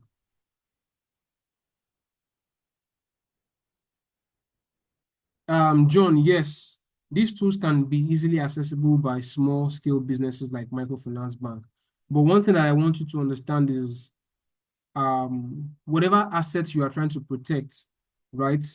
You need to ensure that the systems you are employing to protect that asset is not expensive than the asset. Is not expensive than the asset. Emmanuel, Emmanuel, what do you need to understand? How are you confused? What is confusing you?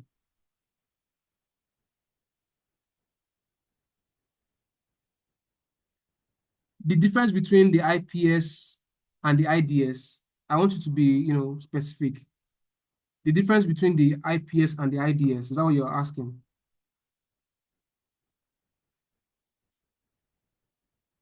Is that what you're asking? Okay, now, so I said for IDS, IDS is the intrusion detection system, while the IPS is the intrusion, the IDS is the intrusion detection system, the IPS is the intrusion prevention system. They are two different things. And even from their names, you should be able to tell the difference. The intrusion detection just the intrusion system, the intrusion detection system only detects malicious traffic on a network. So once it detects the malicious traffic, it notifies the network administrator. Do you understand? It notifies the network administrator. It doesn't carry out any other action aside from detecting and reporting to the network administrator. But when we're talking about the IPS, which is the intrusion prevention system, what the intrusion prevention system does is that it scans for malicious traffic. Now, once it sees the malicious content, it blocks it from gaining access into your networks or your systems. All right. Does that make more sense to you right now? Okay, so now it's 10:30, and then we have covered so much ground. So I appreciate everybody. Okay, thank you so much for letting me know that you now understand it. Please, Emmanuel, next time if you have questions, all right, don't say things like I'm confusing you. You should, if you're confused about something, the right way to get not confused, all right, is to ask questions. That's it, because I understand that sometimes you might have your attention diverted, and then the class will still be going on. I can't see you. I can't know that you're maybe not so in the class, or let's say I don't know if you are distracted or not. But then this is an online class. If you have questions, something is bothering you, you don't understand something, you can ask questions. All right. So thank you so much for joining in today. It's wonderful that I get to share my evening with you. I mean, you've given me enough motivation for next week. All right. So is there yeah. Like I said, it was. So do you still have anybody with questions? Because we've spent so much time beyond or we've spent 1 minute beyond our closing time for tonight. But I don't have a problem extending this class, but I would really love that we can finish this thing up as fast as possible so we can get to the next thing. All right. So, but if you still have questions, please ask questions. I am open to asking questions. And yes, Baba, I know I'm going to share a document with us. I'm going to share a document with us on the ports. All right. I'll tell you in the document, I'm going to explain what these ports are, and I'll explain what ports mean. All right. I already used the example of just imagine Lagos ports. Imagine Lagos ports. Now you're trying to receive an item from China, right? It comes to the port first, right? It comes to the port first before the port redirects that parcel to your house address, which is your IP address. All right, but I'll still explain it further on the document that I'll be sharing tomorrow morning. I won't forget, you don't need to remind me, I'll share it. All right, so Emmanuel, you are asking to know what the reverse proxy is, and I'll explain that again. So thank you so much for taking us back. And like I said, everybody, if you're having problem understanding something, it's just for you to ask questions, and then we'll get right to it. All right. So for every website now, every website that is created out there needs to be protected. Just like the way you use the VPN to mask your identity and your location. All right. It's the same way that people who have websites needs to mask their addresses. All right. They need to mask their address so they can protect it, to mask their location so that it can be protected from malicious attackers. So the reverse proxy server, this is what is a server. It's also a level of a layer of protection. It is a server, right? This works like a secret shield for websites. It's like a secret shield. When we say secret shield, we're talking about something that protects you from attacks, right? When you buy a phone now, you're likely going to put a screen guard on your phone because you're trying to protect the screen of your phone. All right. The screen guard is not your screen. It's just a protection for your screen. So just think about it that it is a secret shield for websites. It's a server. All right. It's a server. It's not like an application or a software that is a server, right? So it stands between the internet and the website server so that it can protect it. It will also conceal the location and manage traffic efficiently. It won't allow any kind of traffic or any malicious traffic comes to that website. It won't allow that website to be vulnerable to attacks. Do you understand? It won't allow that website to be vulnerable to attacks. It protects the website. It shields the website. Does not allow anyhow traffic come to the website. Does not allow malicious traffic to come to the website. It shields that website. So do you understand better now? Emmanuel, do you understand better now? So the reverse proxy, all it just does is that it secures the website. It's mostly used for people who have websites. So anybody else has any question before we call it a night? Anybody has more questions? Thank you, John, for letting everybody know that they can send their questions in the group chat because it's getting late and tomorrow is Monday. And honestly, left to me, I would continue taking this class. I would continue. But I understand that everybody has to go to their place of work tomorrow and then they need to rest for tomorrow. All right. So in the absence of no more questions, I will move to call it a night. Thank you everybody for joining today's class. Kudos to you. You are doing wonderfully well. And I guarantee that cybersecurity is a field that you're going to experience growth, right? You're going to be learning a lot of things. You'll be exposed to a lot of things, all right? And at the end of the day, it is a rewarding career path. It's a rewarding career path. Thank you so much, everybody. Thank you so much, everybody. I really, really appreciate you. And then I cannot wait again to see you all on Tuesday. All right. So have a wonderful night rest. Have a wonderful night rest. Thank you so much. Thank you so, so much.